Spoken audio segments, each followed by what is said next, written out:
Thank you again. Congratulations to our award winners for the great work they do.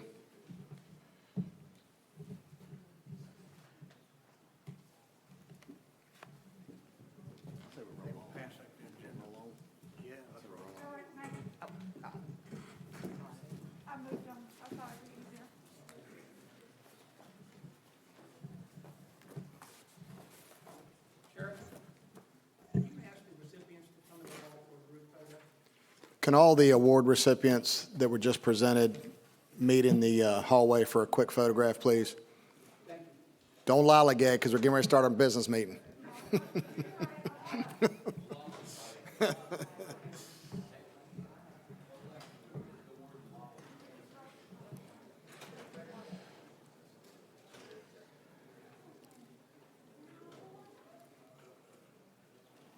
We're getting ready to start our business meeting for VSA members only. Give our lovely assistants a few minutes just to pass your information out.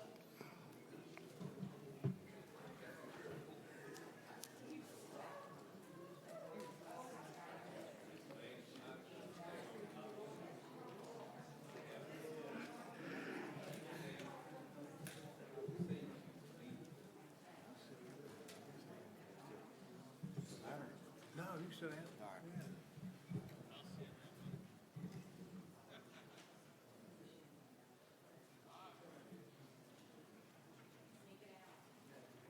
I think I'll stand when I do my report. Yeah, I think that's appropriate. It's not working. I'll just stand up here.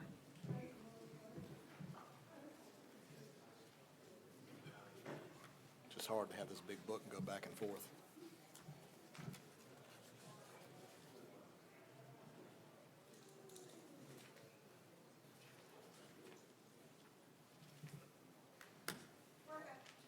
Right.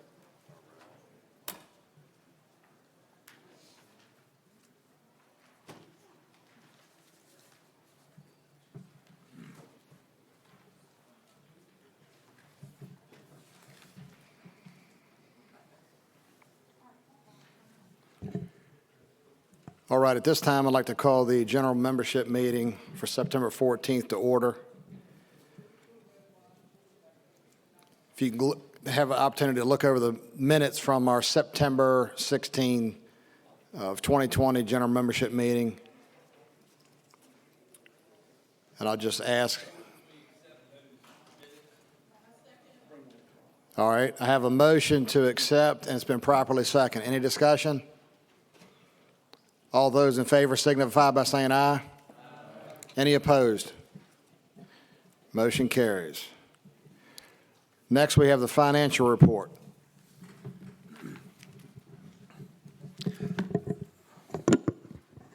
The financial report is in your package, and this year's financial report is a little bit better, I guess, because it's not just a financial report.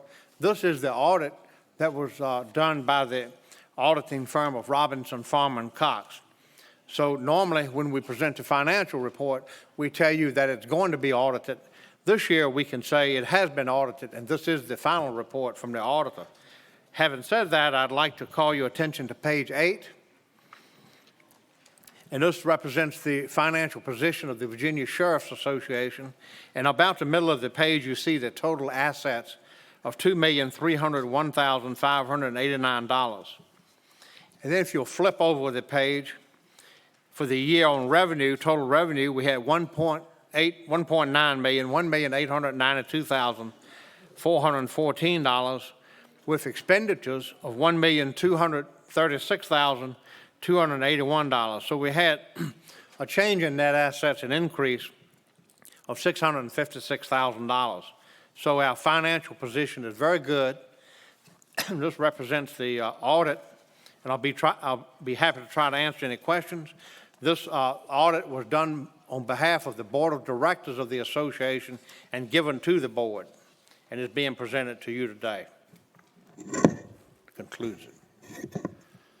Any questions for John?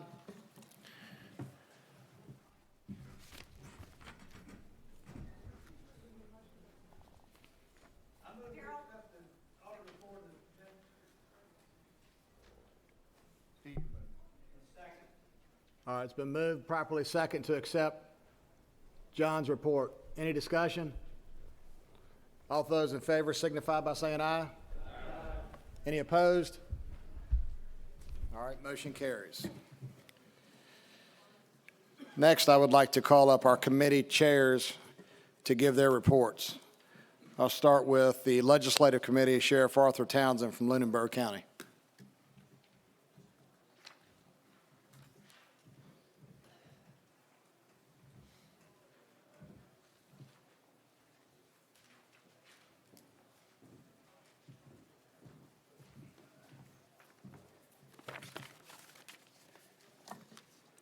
Just like to say it's good to be here, and it was a lot of work done down at the General Assembly. And if you look on page 19, you can see some of the bullets that John's going to talk about. I'm going to yield to him because he was pretty much solo with the pandemic and all that was going on, and then he'll be able to expound some on each one of these bullets. You can see what failed and what passed, and then he'll tell you how we got to that point. So, John. Thank you all. You stay up here. All right, if you look at that page, you know, normally we give a list of bills in the spring conference of everything that passed the General Assembly. But the issue this year and last year is that we were almost in continuing sessions of the General Assembly. We had special session 1, special session 2. We had last year, some of these sessions were virtual. I don't think I've appeared before a committee lately. I always tried to appear virtually, and it didn't always get let in that virtual room. But what we have here is, I think it's mostly a list of accomplishments. It doesn't take into all the things that passed that we objected to, but I just want to have a little discussion here and tell you, you know, what the committee did. And when I guess it was session before last and last session, when all of the progressives came to town and started putting all of these law enforcement bills in, we kind of drew the line in the sand, and we met with, we started meetings summer before last when Sheriff Warren was getting ready to come into office. We met with Serval when they were going to put in this big law enforcement bill and whittled it down. They started off where you couldn't even have camouflage clothing. We got a lot of that changed. We ended up with a lot of changes we didn't want. But we sort of drew a line in the sand. We didn't want citizen review boards for elected sheriffs. We didn't want collective bargaining. We didn't want to be defunded. And, you know, we wanted to kill qualified immunity. And really, qualified immunity was probably at the top of the list. And we want to try to get a pay raise if at all possible. So let me just talk about some of these. And I've already mentioned them at a previous meeting. But the Citizen Review Board bill, that bill passed the House with sheriffs in it. And we had commitments from senators, Democratic senators, to take us out of it. So we had the Republican votes, or 19, and when they found out we had 2 or 3 Democratic senators to go with us, then we were able to prevail, and the Senate locked in and says if you put sheriffs in it, you won't have a Citizen Review Board bill at all. So the bill ended up passing without sheriffs, but it had police departments in it, but it's still optional locally. But they were dealing with the pressure on it. So you all got hundreds of notices during the General Assembly session to look at these bills, to call your delegates and senators. And I want to stop here a minute and tell you that just doesn't happen easily. So let's see, we've got our staff over here. Now, we get up in the morning during the General Assembly session, 150 bills got put into the hopper, and I can look at them on the computer and maybe pull out 5 or 6 that directly relate to sheriffs, and I'd send it to Susan. This may be 5 a.m. When she gets in, or even before, I say, vote these bills. We have a policy committee. The legislative committee under our bylaws decides what position we're going to take. So the bill gets voted. The legislative committee is getting all these bills constantly, and you or your staff has been assigned to vote on them. And then Arthur and I will look at the results and decide what we're going to do. Well, we know what the legislative committee has said, but then what are we going to do and what position are we going to take? So we decide that on each bill that we've decided to get involved in. And so Susan deserves a lot of credit for doing that. I mean, right there, day and night, sending that stuff out and we get to vote, tallying the vote.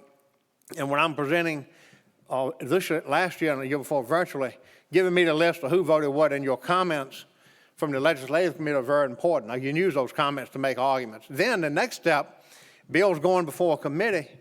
Katie is here. Katie, stand up so everybody knows who you are. And Katie is also a registered lobbyist for the Sheriff's Association. I've been for years the only lobbyist. We've got Katie that helps out doing that because there may be an occasion when she would need to say something to a legislator. So Katie's a registered lobbyist. But what Katie would do would be to send these notices to you and ask you to call your delegate and senator on the committee. She keeps up with all that. So if we got a bill going to the Courts of Justice Committee, Katie knows to send it to every sheriff on a house that has a House member on the House Courts of Justice Committee. And now the bill goes out, some sheriffs will see it because you have a member on the committee, other sheriffs won't see it. And if it gets out of that committee, then you might see it. If it gets over in the Senate or it crosses over, then Katie is constantly doing that, and you're constantly getting notices to call. We try not to do any more notices than we have to. I know you got more to do than read the stuff, but some of it was pretty important, especially when we got down to qualified immunity, and everybody had to call everybody. And when we do that, it's all hands on deck. And now, while we're doing this, Megan's running all the stuff related to the Sheriff's Association. So it's all hands on deck. We got a great team, and this year coming up, we're going to have an even better team because your board of directors, what they did was to, one of the items when they approved the budget, they included authorized me to retain a staff attorney to help out with all of this. And that was done by the nominating committee, and Elizabeth Hobbs was chosen. Elizabeth is here somewhere. Elizabeth, stand up. Everybody will know who Elizabeth is. She's going to be let me say, yesterday was Elizabeth's first day on the job. She showed up at the office with jeans and boots to help us load boxes to get the trailer down here. And I promised her it wouldn't be like that every day. So we're going to have somebody to help me appear before the General Assembly. I'm taking her with me now to meet legislators during the off season when we do PAC money and we go to these fundraisers, which you all don't see any of that. I'm constantly going to fundraisers during the off session because we make them mad during the General Assembly session, so we try to smooth up a little bit. You know, it's all about green and red. And I don't care whether they're Republicans or Democrats. If we want to kill it, I want to see red votes. If we want it to pass, I want to see green votes, and I don't care who they are. So Elizabeth's going to be helping me with that, in addition to increasing the level of service that we can provide sheriffs on a daily basis. You know, oftentimes you're calling in with questions that really ought to be looked at by an attorney, and you've been getting John's answer. Well, now you'll get John's and Elizabeth's answer. And so we are looking forward to mixing Elizabeth into the whole mix, and she'll be with me on a lot of these political events. All right, so I'm going to go down the list and continue to talk about, you know, they removed the mandatory minimum. Jason Mayeri has talked about that. We opposed it. Didn't matter. It passed. License plate readers. Let me tell you about license plate readers. I get a call from a sheriff, and you know, we give PAC money, and if you want to see the list, you can see it. We give almost everybody a contribution. We use the PAC to try to build goodwill. And you know, somebody will call me and say, why in the world did you give the most liberal person in the General Assembly a PAC check, $250? And you gave him some last year. And I'll get these questions, and I'll send them a list of almost everyone got a PAC check, but not all. And this is a good example, halting the license plate readers. One of the most liberal members of the General Assembly in the House, we have a discussion relationship. We don't agree on much, but we talk about it. And I can call him anytime, I can get in his office anytime and walk in. The bill that prevented us from using license plate readers, and it did much more than that. It was very cleverly drawn by the ACLU to make your license plate number confidential information like your Social Security number. It's unheard of. We opposed it on the Senate floor. I know Lenny and I and Jill Vogel were working on it. She spoke against it. We lost it in the Senate. It just had a momentum and people didn't get it. Now that bill had passed the House before, and I was worried it was going to pass and there wasn't going to be no veto on it. You know what had gone on. But when he got in the House, that liberal legislator that I had given money to, had a relationship with, I called him on a Sunday. I said, you got to look at this. This is important. I've never asked you for much, but you got to do this. And he looked at it, and it just so happened that legislator had had his sister murdered about 15 years ago. And, we said, we caught murderers with this. Look at the thing that happened in Roanoke with the two TV reporters that were murdered. They were caught with license plate readers by Trooper Neff up on 81, up in Frederick County. So that rang with him. He happened to be chairman of a committee that could do something about it. And he thought about it. He called me back Sunday night. He said, I'm going to do more than amend your bill you don't like, because I had offered an amendment. He said, I'm going to kill it. And he did. So you just never know. The other one now, number 5, we had bills put in. Let me talk about this for a minute. Because it's not on the list. SRO funding. Majority party put in bills to reduce out SRO, eliminate funding from the state grants on SROs, $4.5 million a year. And that related to us. And it was a defunding. I view that as a defunding. Another member put in a bill to cut the troopers 25%. Another amendment to cut the troopers 10%. They put in a bill to cut 599 funding for local police 25%. Another amendment to cut 599 for police for 10%. And all of that, I'll get a call on the way down here from a key member of the House Democrats, all upset because the Republican sheriffs are doing ads for that guy. And he said, we're not defunding anybody. So, we had a long discussion about it, and he was mad, really mad. And by the time we ended, I think he had calmed down because I talked to him. I said, look, you're saying you need to defund. And we did get a raise, and we appreciate that. But your caucus put a bill in to take our SROs. You put a bill in to cut the state police. You put a bill in to cut 599. And fortunately, all of that died. But that's where this is coming from. Words matter. And so what I got out of it is, he didn't like the ads. I said, well, both sides are doing the ads. I said, if you were a Republican sheriff in a highly Republican area and your party asks you to do an ad, you're going to do it. If you want to get the nomination, same thing with the Democrats. They got to do the same thing. And we sort of understand that. And by the time the conversation was over, I think he had softened a little bit, but the message is at least he called. We had a discussion about it, and if I need to, I can call him back. We may not agree, but we got to keep those channels open because there may be something else to come up that I would need him, like the pay raises in the study coming up in October. I'll talk about that in a second. So then we had the bill in on the 50 caliber guns. You can't have 50 caliber machine guns. Everybody read it like a machine gun. It didn't say the word machine gun. It didn't say rifle. We opposed all of that. The best we could get out of it was to keep in Humvees. You have a Humvee, but you can't have the MRAC, and we got a waiver on MRAC, so you can have them if you did the waiver language. And we thought you could have shotguns, and then a lawyer somewhere read shotguns means, it didn't say shotguns or rifles, it said any caliber larger than 50 caliber. Well, a shotgun is much larger. So now we figured out it included, you can't have shotguns, and then we went through this whole thing about having to, the session was over, we went to the veto session, so you can't do a bill, so the only thing you do is amend the budget to exclude shotguns, and the governor did that, and a budget overrides all code. So that's the law now. It excludes shotguns, but the Appropriations Act expires every 2 years. So if we don't change the law, shotgun prohibitions will be back. And that same delegate, Delegate Helmer, has agreed to put the bill in to fix it next time. So we'll see a shotgun bill. It ought to be a friendly bill, but we don't know. Workers' compensation presumption, that was funded, but it had a window in it. We got the best deal we could get out of it. It was prohibitively expensive to make it go forever, and it almost didn't pass for that reason. Now we talk about pay raises. We got to 5%. We're glad of that. We got the hazard pay, and we're glad of that. Now let me talk a minute about the hazard pay.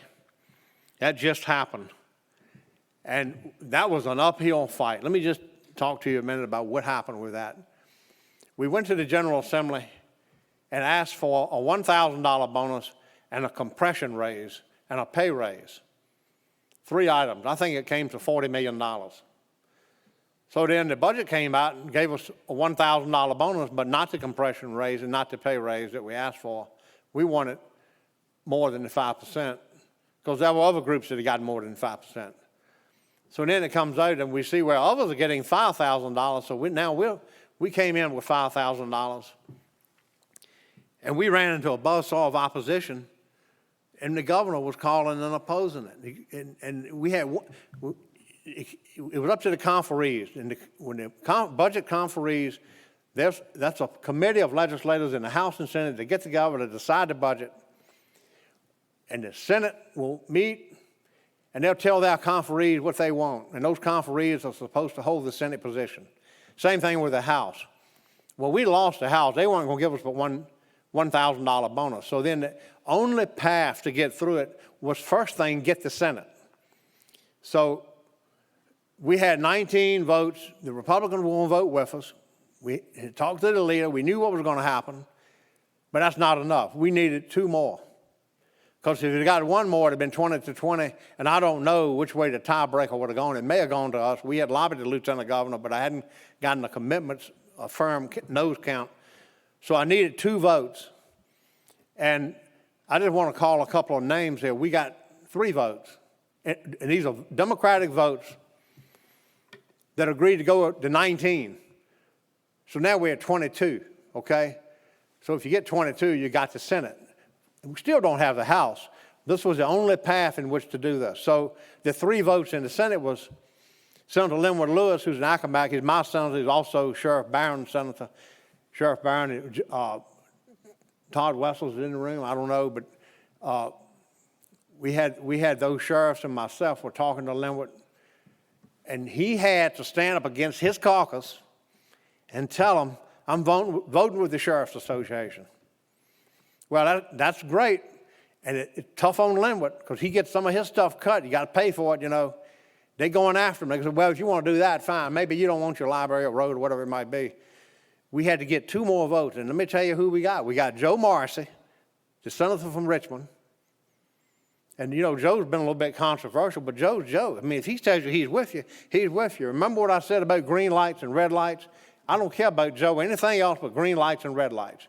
And Joe said he was going to be with us. And sent him a text. He said, all right, I'm with you. You can count on it. All right, that's 2. That's enough, but we had 1 more, and it was Lionel Spruill. Lionel Spruill from Chesapeake, Jim O'Sullivan, they're close.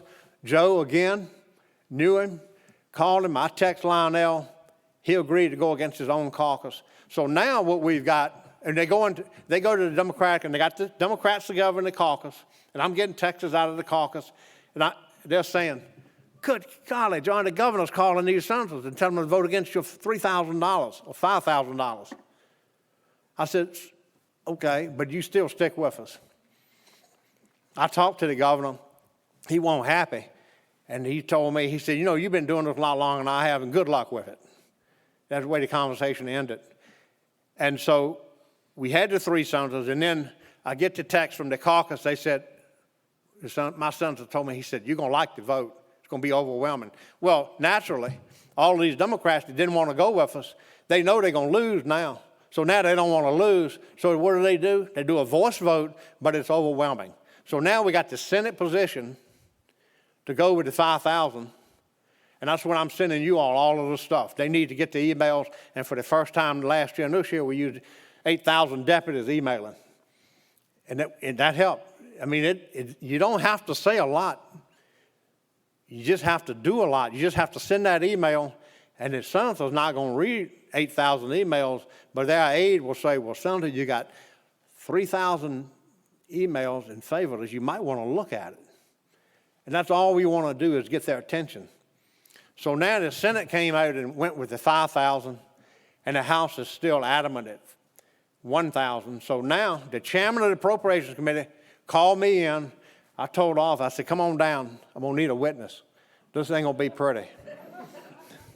And it wasn't. We go in, and the chairman is saying, you know, the Senate's not doing you any favors. You're not going to prevail in this. I said, I love the Senate, especially those 3 Democrats that went with us, so it can be done. And then he sat there and grilled me for a while, and we had good answers to all the questions he talked about, even talking about how people don't take COVID. We hadn't take, I mean, the test and the vaccine. You aren't taking vaccines. I said, name another organization that had a vaccination clinic at the conference. We had one at the conference. The health department came in and administered vaccines at the conference. We fussed at the governor to move us up so we could get them earlier.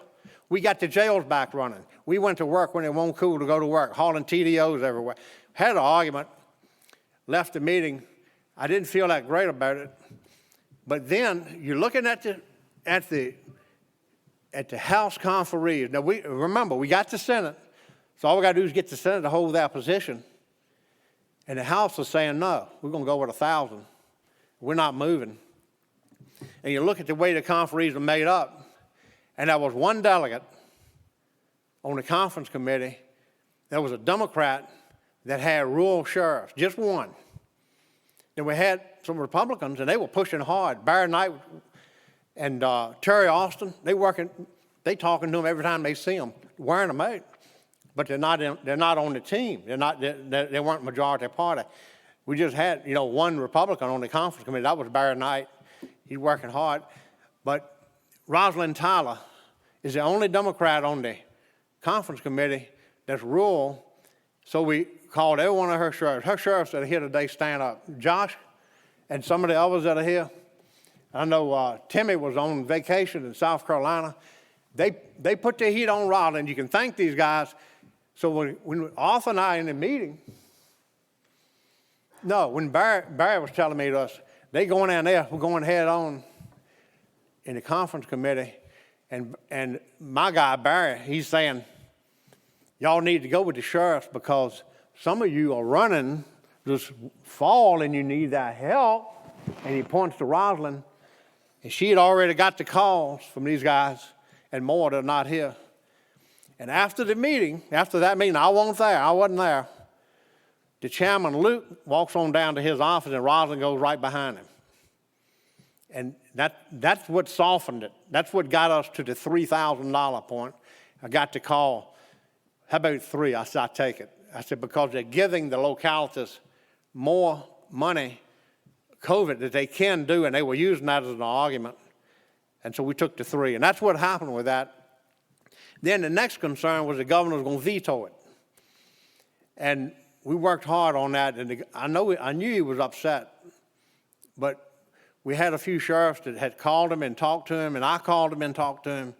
And then what really made the difference, I think it got to the point it didn't matter about the sheriffs he knew calling him, but what really mattered was Travis Hackworth, the Republican senator, is going to be here tomorrow, and we're going to give him an award. And he called. And, Travis is brand new. This first session he's been to, brand new senator, and this was his #1 deal. He lived it and breathed it for the first 2 or 3 days he was there. He was calling me constantly, texting me at night. I need a cell number for so-and-so. I need a cell number for so-and-so. And then he said, I need a cell number for the governor. And I gave that to him. And he called him and he said, thank you, Governor, for the $1,000, and I hope you'll support us. And he went on and they had a personal conversation. And I think that's what kept him from vetoing it, other than the fact they want to move the whole thing along. But Travis deserves a lot of credit, which we need to give him a standing ovation tomorrow when he's here, because he really deserves it.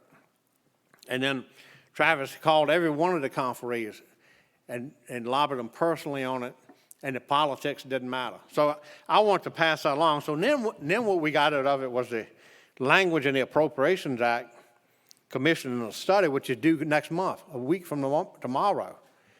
And up until Thursday, I hadn't heard a word about it, and I got something from Robin DeSocio. They're all doing the study, and she asked me for our position and wanted it this week. So that really meant I had to do it in 3 hours, and Susan helped me pull that together from all the presentations, and we got it in. And, we asked for a lot of considerations. We didn't say, here's what you need to do. We just asked you need to consider recruitment and retention. We talked about what we're doing, and we had a lot of bullet points, and things were moving fast. We didn't have just 2 hours to do this. And the way we do it was to, Darrell and Arthur looking at it, what do you think, add to it, take away, no, you like it, yes, you don't like it. We ended up sending it in, so that's where we are. So that's the legislative report. And there's a lot more that went on that we didn't like that passed, but we kind of drew a line in the sand. It could have been a lot worse than it was. And then on the way down, I mentioned the call we got the study coming up, and I don't know if, these commercials and these ads that the sheriffs are doing are going to matter. But some of the House members aren't happy, the Democrats. And I tried to tell them, that's just the way politics is. You got to support your candidate. And they didn't like it. They called them attack ads, and I got something from the governor's office on it. They didn't like that. And I said, well, we got sheriffs on both sides. Fortunately, we do have sheriffs on both sides doing commercials. So at the end of the day, you take whatever position you want to take on either side. I'm going to play the cards we're dealt when whoever wins. And the good thing about it is whoever wins right now, we'll have sheriffs that have supported those candidates. And no matter who wins, we'll have someone that we can take with us to the meeting that has a relationship, because it's all about relationships. So with that, Mr. President, I conclude my legislative report. Arthur, you got anything you want to add? Well, the only thing I would like to say is you can see how tough it is down in Richmond, and I just say hats off to John and his staff. They work really hard in getting things done and building those relationships to get it back to the point to where we can get something done. So thank you all.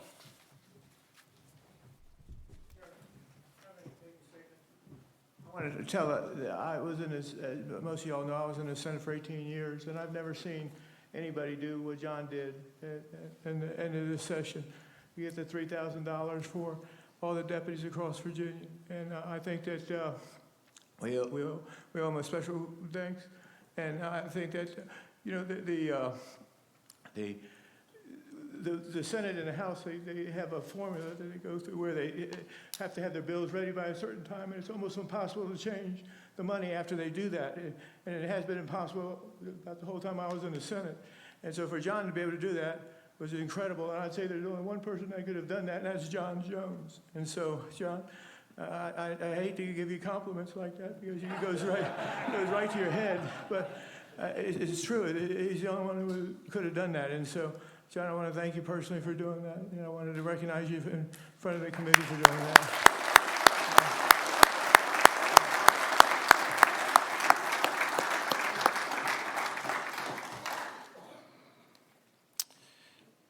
Next, we have the Bylaws Committee, and Sheriff Morgan could not join us, but I'm told that there are no recommendations coming from the Bylaws Committee. I will now invite up Sheriff Steve Draper from the City of Martinsville for the Nominating Committee report.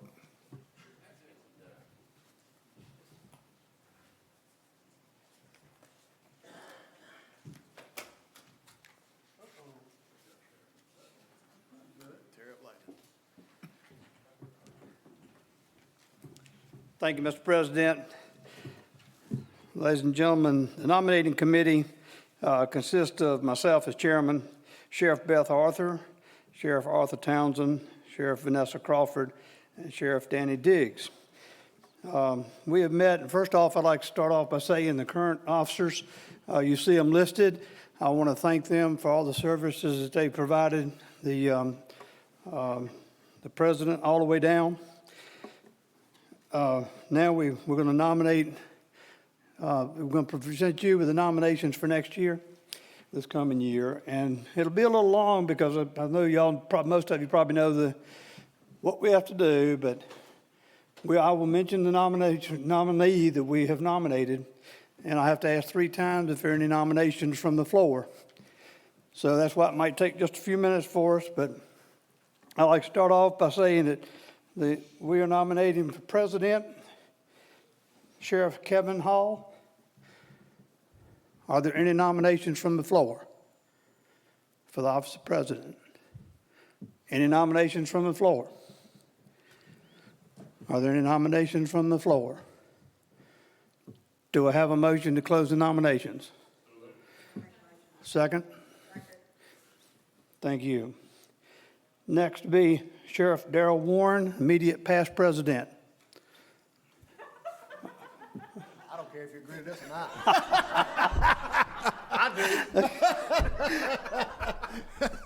Are there any nominations from the floor? It's going to be a tough one. I don't think we can get one. Any other nominations from the floor? It is what it is. Are there any nominations from the floor? Do I have a motion to close the nomination? Second? Thank you. Next, we have Sheriff Beth Arthur as the past president. Are there any nominations from the floor? Are there any nominations from the floor? Are there any nominations from the floor? Is there a motion to close the nominations? Second? Thank you.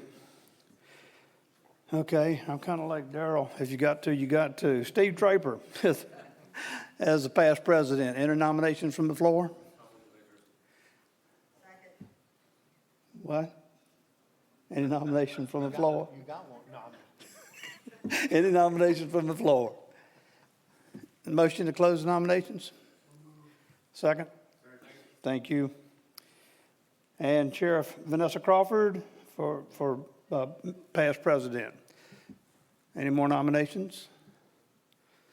Any more nominations? Any more nominations? Motion for close the nominations? Second? Thank you. Okay, first vice president.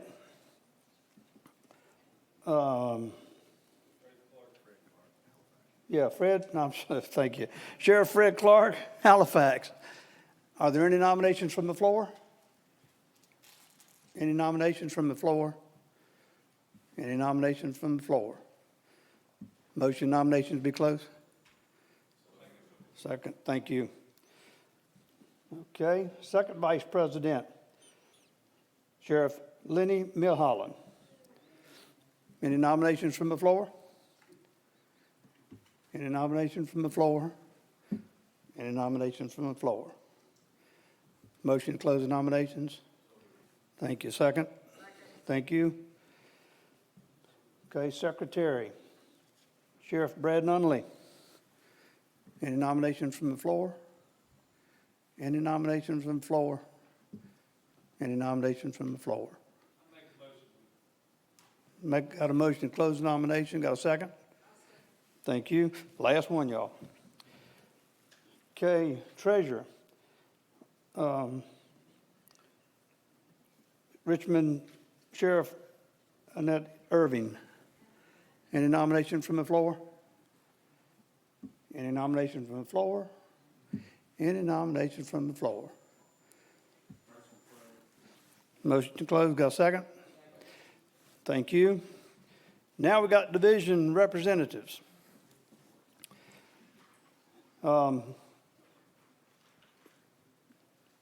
Sheriff Chip Schuler, Division 1, Region 1. Any nominations from the floor? Any additional nominations? Any additional nominations? Motion nomination be closed. Second. Thank you. Sheriff Mike Mondel, City of Danville, for Region 2.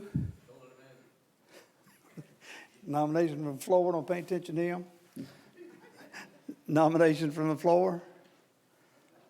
Nomination from the floor. Thank you. Second?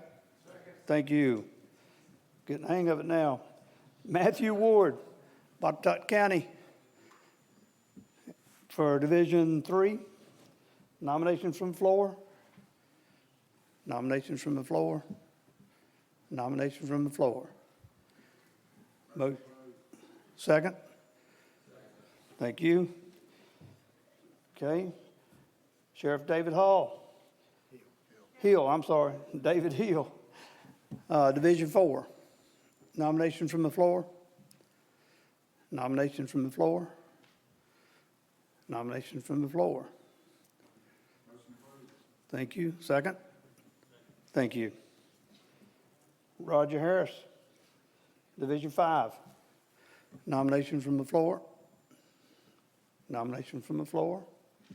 Nomination from the floor. Second? Thank you. Stacy Kincaid, Division 6. Nominations from the floor? Nominations from the floor? Nominations from the floor? Second? Thank you. Arnie Holmes, Division 7. Nominations from the floor? Nomination from the floor? Nomination from the floor. Thank you. Second? Thank you. Only a couple more. Steve Creasy, nomination 8, Region 8. Any nominations from the floor? Nominations from the floor? Nominations from the floor.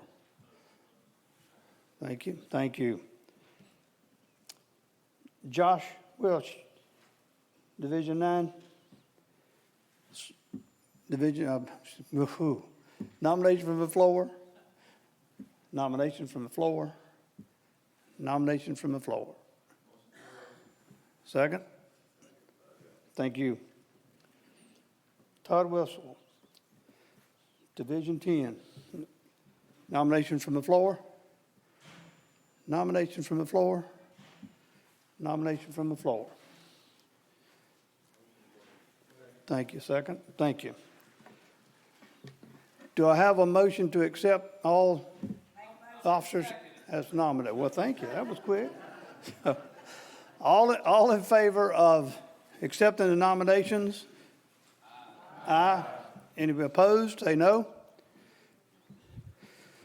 Mr. President, I hate to tell you, but your cell phone number has been taken out of John's number. Perfect. It don't take long. I'm getting down along. Oh, that's right. I'm sorry. Yep. Got one more, best news I had all one more day. thing to do. Thank you, John. The nominating committee would like to recognize the sheriffs that have served on the board of directors whose terms are ending this conference. The nominating committee tries to rotate different sheriffs based on, will provide participation from the, so we can provide participation to all possible. Usually you serve 2 years as a regional representative. And I want to let you know, if you want to get in the chairs, the secretary treasurer on up, please let John know, send him something during the year so that we can get you, so the nominating committee will know. That's the only way we know. Either let one of the members know or let John know. But usually, and we like to let you know, after 2 years, we usually kind of sway off and go to somebody new to give them an opportunity. Just want you to know that. Don't want anybody to be embarrassed. Okay? And one more thing, we have, we got lifetime member, Dana Lawhorn was elected by the nominating committee as a life member. Can I also have everybody in favor of that signify by saying aye. Aye. Opposed? So carried. Thank you, John. Thank you, Mr. President.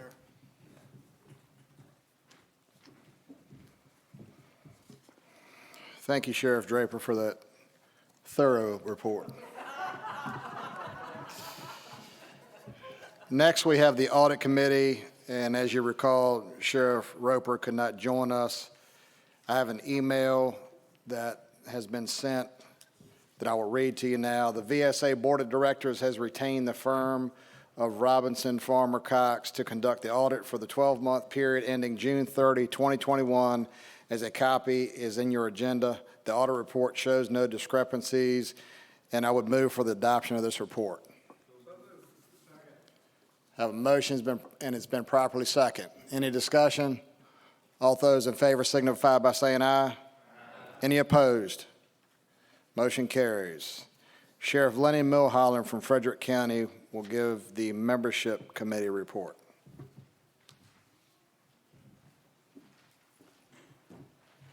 Thank you, Mr. President. Thank you, sir. Appreciate it, all you've done. Good afternoon. I don't know why everybody has left. This is pretty important. You know, to start, I've got to thank these ladies, and Susan's gone. There she is back there. You know, please.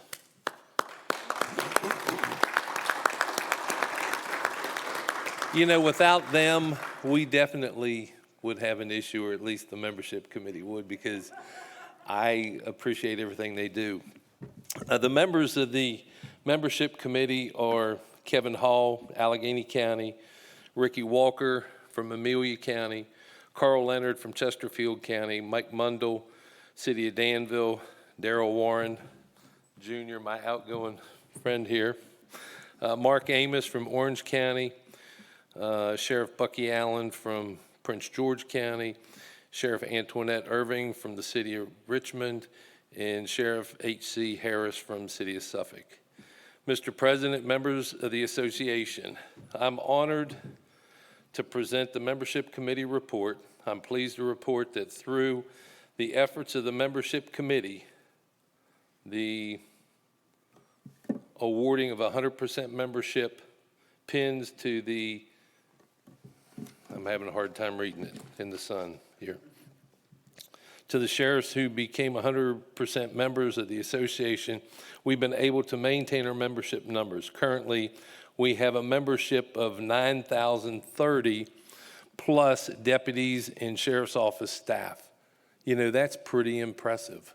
You know, everything that John sat up here and talked about earlier with the House and the Senate, if it wouldn't be for these people picking up the telephone and calling and saying, hey, we need your support, we wouldn't have half the stuff that we have. Please go back and tell your people. Please tell other sheriffs who may not be members that this is the best thing in town. Currently, the membership, as I said, is 9,030 deputy sheriffs and staff. Currently, deputy sheriffs and staff membership annual dues are $30 a year. While this is a very low figure compared to what other member organizations charge individual members, we only rely on this as a major source of income, which enables the association to provide the level of service that we all enjoy. It is only through membership and the support of the Virginia sheriffs, deputy sheriffs, and support staff that we're able to accomplish the important legislative, administrative, and training initiatives. Mr. President, I congratulate all 100% membership sheriffs and encourage all sheriffs to consider the importance of the Virginia Sheriff's Association during your budget development process. All 100% membership sheriff's offices, please stand, if you would.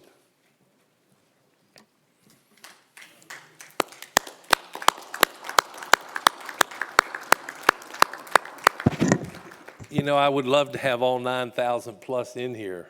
You know, like I said, you are the most important part of this organization. John can't do it alone. Darrell couldn't do it alone. I guarantee I can't do it alone. Those three girls over there, they make things work. And it's just, you guys impress me. Just, you know, pat somebody on the back who might not be a member and ask them, it's $30, you know. I greatly appreciate it. Mr. President, that's my report, and I'm out of here. Thank you, Sheriff, and thank you for all the sheriffs that led and served on those committees. Very important. Next, I'll call on Mr. John Jones to give our annual report and work plan. Thank you, Mr. President. Mr. President and members of the association, I'm pleased to present this report as a part of the annual meeting. The annual budget and work plan are adopted by the Board of Directors of the VSA and provide the basis for what we do, our operations and management. The expenditure of funds from VSA is approved by the board, consistent with our bylaws. Funds are dispersed via something called bills.com, which enhances security of the payment and allows the treasurer, when he approves a bill, to see the invoice.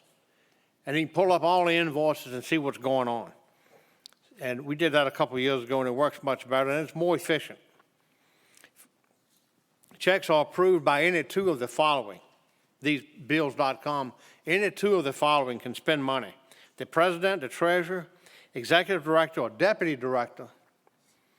But each expenditure has to be done by a sheriff, either the president or the treasurer, and if for some reason the other one's not there, or we have to do something different, and that hadn't happened since we've been using bills.com, we notify the proper sheriffs that are on the board if we have to deviate from that, but we haven't had to do it since then.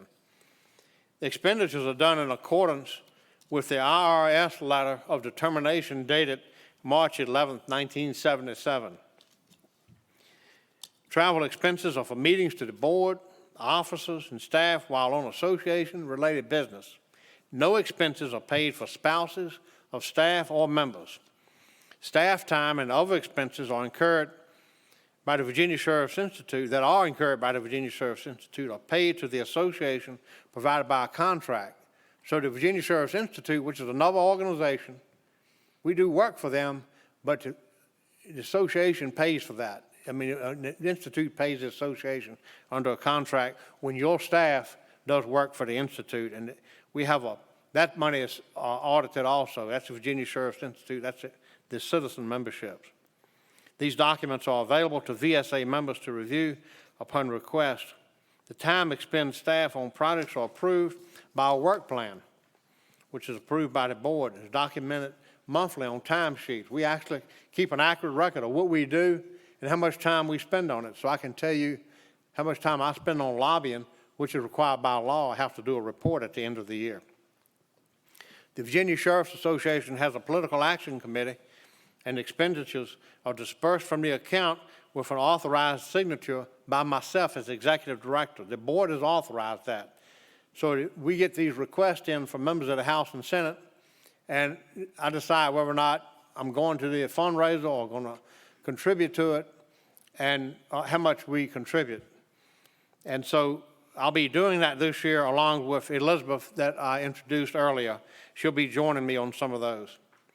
The Board of Directors provided $75,000 in this year's budget for political action committee expenditures, and every one of those checks we have a list of all of them. The check register will be in the board meeting agenda that we're going to go over on Thursday morning. But if you want to see who we're paying to, you can go on VPAP, which is a public website, and see who we're giving money to. The report on political contributions is given to the board. I said that. No funds received, and this is important, no funds received from a public source. So if you pay dues from your county to the Sheriff's Association, we don't use that for PAC money. We use money that we get from non-government sources for the PAC money. For example, this conference generated a lot of money, much more than $75,000, and we'll designate that money to be used for PAC money that we made other than from your county or city. Because I don't want it to be said, well, if your county pays your dues or the city pays your dues, they're going to be giving it to a PAC. That's not the case. The Virginia Sheriff's Association maintains an office at Riverfront Plaza in downtown Richmond. We have 5 staff members, 4 full-time, 1 part-time, and as I mentioned, enhanced with a staff attorney. The budget approved by the VSA for the Board of Directors for this year, the current year, is $1,752,544, with the primary source of operational funds coming from membership dues, exhibitor and corporate sponsors, and our vehicle procurement program, which has been exceedingly successful. VSA's vehicle and tire and heavy equipment program continues to grow every year, and it's managed. We actually contract with the North Carolina Sheriff's Association, and they do the work, and we get 0.35% of 1%. That doesn't sound like a lot, but it adds up. I think we've generated quite a bit of money over the years, and since we've contracted with the North Carolina Sheriff's Association, it's been so successful. There have been 2 other state sheriff's associations to contract with North Carolina, so we're kind of like setting up a group of state sheriff's associations doing the vehicle procurement. And I think I would be remiss to go over this part without mentioning Sheriff Draper. Sheriff Draper is the chairman of the vehicle procurement program. We got a meeting coming up to approve, I don't know, 200 or 300 contracts for new cars. And that committee takes it seriously, and they look at the contracts, and the work is done by the staff of the North Carolina Sheriff's Association, but they're really our staff because we're contracting with them. I would also be remiss to tell you this program wouldn't be possible had it not been a bill passed by the General Assembly to authorize the Sheriff's Association to do this, and the bill was introduced and fought for by Senator Bryce Reeves. and it was 3 years ago, I think, or 4 years ago, we were getting ready to do a vehicle procurement program. We found out the law didn't allow the Sheriff's Association, it didn't allow your local government to buy from the Sheriff's Association. He put a bill in, specifically mentions the Virginia Sheriff's Association, and because of that, we've had a successful program. And let me tell you, it's not about us making money. We don't make, as I said, 0.35 of 1%, but you're the one that saves money. If you go to the state contract, the state contract has built into that number a 3% fee that goes to the state procurement office. Well, we're competing with that by charging I think it's a 1% fee. And so we're beating them by 2% right off the bat, and then we can negotiate with the automobile manufacturers to get deeper cuts. We've picked up contracts from federal agencies, from police departments. They're buying heavy equipment from us, and tires. So it's going real well. We have a VSA membership portal.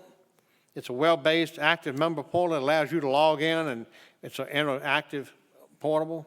We launched the VSA vendor resource web page on the portal.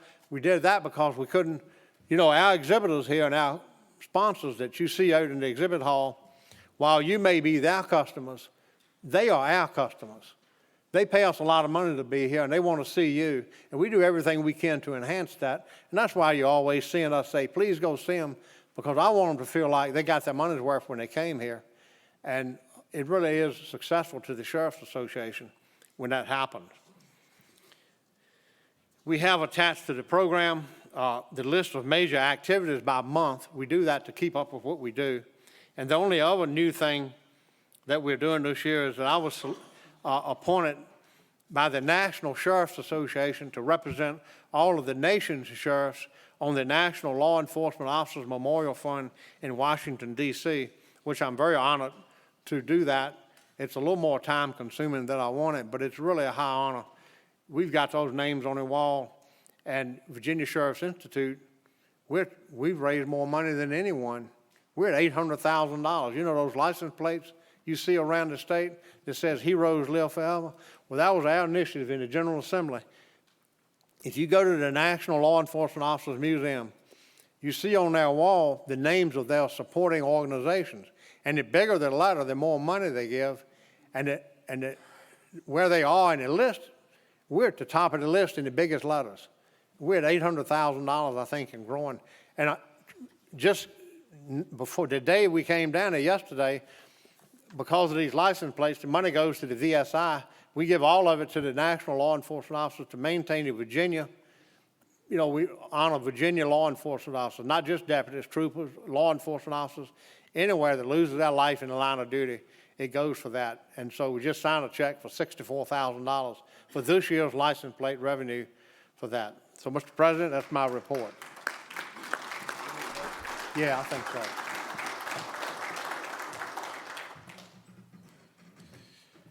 Thank you, John. You've heard his report. Any questions for John? If not, I'll entertain a motion to accept. Been moved and properly seconded. Any discussion? All those in favor signify by saying aye. Aye. Any opposed? All right, motion carries. Is there any additional business or discussion to be brought up by members? Okay, we've had a motion to adjourn, and it's been properly seconded. All those in favor signify by saying aye. Aye. All right, motion carries. To the reception. Yeah, the president's reception is immediately after this, outside in the exhibit area.